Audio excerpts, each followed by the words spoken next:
Hello, नमस्कार। B2B यानी back to books with Shivani Khare में आपका स्वागत है। वेलकम है। मैं आपसे बात करूंगी किताबों की, कुछ आपकी पसंद की तो कुछ अपनी। आज बात करेंगे एक नाम की जिसकी आज दुनिया भर में धूम मची है। वैसे भारत में धार्मिक किताबों में राम और कृष्ण दो बहुप्रचारित नाम रहे हैं।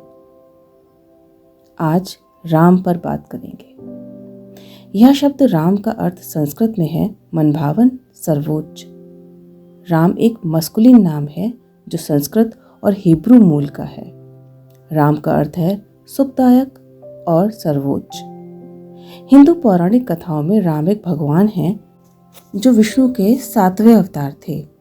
राम का उल्लेख बाइबल ग्रंथ में भी है और वह राजा डेविड और यीशु के पूर्वज हैं। राम नाम के आध्यात्मिक, सामाजिक, सांस्कृतिक कई तरह के आयाम हैं और कई सारे पहलू भी हैं और उपयोग तो बहुत ही तरह के हैं। जैसे हे राम, राम राम, राम ही जाने, राम जाने राम की माया जैसे तमाम। और सबसे अहम है राम नाम सत्य।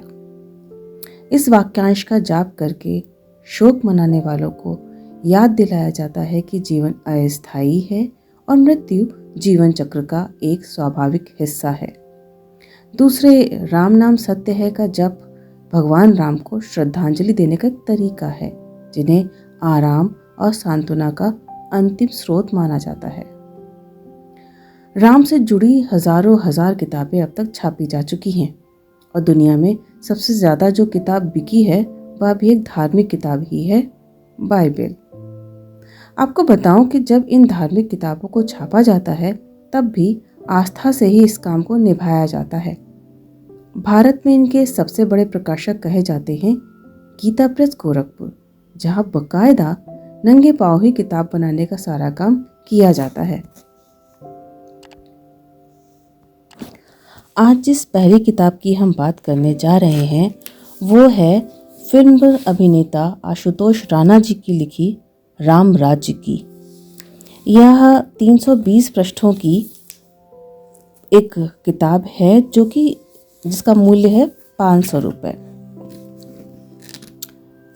हनुमान की तरफ कनखियों से देखते हुए रावण बोला, राम, मैं महादेव शिव का भक्त ही नहीं, उनका दास भी हूँ। मुझे मात्र महादेव ही प्रिय हैं, किंतु मैं देख रहा हूँ कि मेरे आराध्य महादेव तो तुम्हारे भक्त हैं और उन्हें तुम अति प्रिय हो। मेरे निदान के लिए उन्होंने तुम्हारा चयन किया है राम, क्योंकि महादेव अपने इस हठी, दुराग्रही, अति प्रिय शिष्य को मृत्यु नहीं, मुक्ति प्रदान करना चाहते हैं। श्री राम ने कहा, महात्मन, यह सब कुछ आप राम से मित्रता प्राप्त करके भी कर सकते थे, फिर मेरे प्रति आपके शत्रु भाव का कारण क्या है? यह सुनकर रावण मुस्कुराते हुए बोला, राम, तुम्हारी मित्रता मुझे ज्ञान से भर देती, किंतु रावण को ज्ञान नहीं, ज्ञान से मुक्ति चाहिए। राम, मैं सिर्फ महादेव के प्रति ही मित्रता के भाव से भरा हुआ हूँ। महादेव के अलावा किसी भी अन्य का मेरे मित्र भाव में प्रवेश निषिद्ध है, फिर वह भले ही महादेव को ही क्यों न प्रिय हो। इसलिए तुम्हें कभी भी रावण की मित्रता नहीं मिलती। मन को त्राण से मुक्त करने वाला मित्र होता है और शंकाओं के त्राण से मुक्त करने वाला शत्रु होता है। महादेव जानते हैं कि राम का संपर्क किसी भी भाव से क्यों ना हो, वह व्यक्ति को निशंक कर देता है। राम राज्य के परिचय में ही उसका उद्देश्य समाहित है। श्री राम का जीवन चरित्र, उनकी कथा हृदय को आनंद देने के साथ साथ मन में कई प्रश्नों को भी खड़ा करती है। जब संसार में कई सारे विवाह करने की प्रथा थी, तब श्री राम ने एक पत्नी व्रत का संकल्प लिया। उसे मन, कर्म, वचन से निभाया भी और कभी भी किसी भी रूप में उन्होंने पर स्त्री का विचार तक नहीं किया। और उल्टे जब उनकी स्त्री पर, उनकी पत्नी पर किसी ने भी कुदृष्टि डालने की कोशिश करी तो उन्होंने उसे सबक भी सिखाया। ऐसे ही उनको अति प्रिय माता कैकेयी ने उन्हीं के लिए वनवास मांगा। इसी तरह के बहुत सारे सवालों के जवाब इस किताब में आशुतोष राणा की राम राज्य में उनकी कलम से दिए गए हैं। अब मैं आपको इसका एक अंश पढ़ के सुनाती हूँ। तभी श्री राम ने देखा कि एक अत्यंत आकर्षक आदिवासी स्त्री, जिसका वेश तो अत्यंत दरिद्र है, किंतु उसकी मुखाकृति और शारीरिक बनावट उसके संभ्रांत होने की घोषणा कर रही है, वह अपना सद्बुद्ध भूलकर सिर्फ उन्हें ही देख रही है। उसे इस बात का भान भी नहीं है कि उससे कुछ ही दूरी पर सिंह उसे अपना शिकार बनाने के लिए आक्रामक पैंतरा ले चुका है। सिंह ने अपने शरीर को सिकोड़कर जैसे ही उस स्त्री को लक्ष्य करके छलांग लगाई, वैसे ही श्री राम ने बिजली की फुर्ती से अपने धनुष को बाएं हाथ में लेकर उस पर सूचित बाण चढ़ाकर सिंह के मस्तक को लक्ष्य करके छोड़ दिया। राम के बाण ने सिंह को उस स्त्री से लगभग 2 बांस की दूरी पर ही भेद कर रख दिया। दीर्घाकार सिंह अपनी सुध-बुध भूलकर धड़ाम से धरती पर गिरा, जिसकी ध्वनि से स्त्री की तंद्रा टूटी और उसने पलटकर पीछे की ओर देखा। एक खूंखार सिंह को अपने से कुछ ही दूरी पर बेसुध पड़ा देखकर वह अचंभित रह गई। यदि यह धनुर्धारी न होता तो वह आज इस सिंह का भाजन हो चुकी होती।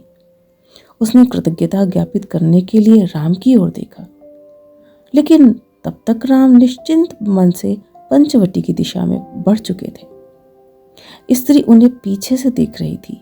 राम की चाल में पूर्ण विश्वास और एक निश्चिंतता थी, जैसे उन्हें पता है कि स्त्री अब पूर्ण सुरक्षित है, उसे अब किसी भी सहायता की आवश्यकता नहीं। राम जब तक आंखों से ओझल नहीं हो गए तब तक सुपर्णा उन्हें अनुराग से देखती रही। तभी सांझ की नीरवता में उसे पशु के श्वासों की ध्वनि सुनाई दी। उसने देखा कि यह ध्वनि उसी सिंह के मुख से आ रही है जिसे राम ने अपने बाण से मारकर गिरा दिया था। तो क्या यह सिंह अभी जीवित है? सुपर्णा ने सिंह के पास पहुंचकर बहुत सूक्ष्मता से उसका निरीक्षण किया। वह आश्चर्य के चरम पर थी। सिंह जीवित था, किंतु गहरी निंद्रा में मग्न था। राम द्वारा चलाया गया बाण उसके मस्तक में धंसा हुआ था, किंतु रक्त की एक बूंद भी उस स्थान पर नहीं थी। सुपर्णा एकांत में बुदबुदा उठी। आह, अद्भुत, अनुपम कौशल है। यह सत्य ही संसार का श्रेष्ठ पुरुष है। इनका लक्ष्य किसी भी का प्राण लेना नहीं था। इस स्थिति में संसार का कोई भी प्राणी होता तो किसी एक को अपने प्राण गंवाने पड़ते, लेकिन राम का शस्त्र लाघव ही नहीं, उनका उद्देश्य भी अप्रतिम है। यह शूर्पणखा से राम की पहली मुलाकात का दृश्य था। यह था राम राज्य से एक अंश, जिसके लेखक हैं आशुतोष राणा। अब आपसे मुझे एक अपील करनी है बुक पायरेसी के बारे में। बुक पायरेसी के बारे में मैं लगातार बात इसलिए कर रही हूँ क्योंकि ये एक मेजर कंसर्न है, एक इशू है किताबों से जुड़ा हुआ। बुक पायरेसी यानी नक्कालों की बनाई असल सी दिखती नकली किताब, जो अक्सर आधी से भी कम कीमत पर आपको मिला करती है रेड लाइट पर, फुटपाथों पर या कहीं भी सड़क चलते। इससे सबसे बड़ा नुकसान जानते हैं किसका होता है? लेखक और प्रकाशक का। वह हक मारती है लेखक का और प्रकाशक का। आप अपने थोड़े से पैसे बचाने के लालच में सबसे बड़ा नुकसान करते हैं अपने ही प्रिय लेखक का, जिसने अपने कई साल और ज्ञान उस किताब को लिखने में खर्च किए होते हैं और उसे बदले में अपनी किताब की ही पायरेटेड प्रति का 1 पैसा नहीं मिलता। सब वो नक्कालों के पास चला जाता है। ज़रा सोच कर देखें कि आपके प्रिय लेखक पर क्या गुजरती होगी ऐसे में। अगर वो लेखक के तौर पर जीने की कोशिश कर रहा हो तो कितना मुश्किल हो जाता होगा अगर उसके पाठक ही उसकी असल नहीं पायरेटेड किताब ही खरीद कर पढ़ते रहेंगे। प्लीज़ पायरेटेड किताब खरीदने से पहले अपने लेखक के बारे में ज़रूर सोचें। उस प्रकाशक के बारे में ज़रूर सोचें जिसकी पूरी टीम ने मिलकर लेखक के लिखे को आपके पास लाने का असल काम किया होता है, असली मेहनत की होती है। किताब को पढ़ना एक कम्युनिटी हैबिट बनाने की कोशिश करें तो बड़ा ही अच्छा होगा। B2B यानी back to books with Shivani Khare में आज इतना ही। अगले एपिसोड में आपसे फिर मुलाकात होगी। नमस्कार, जय हिंद।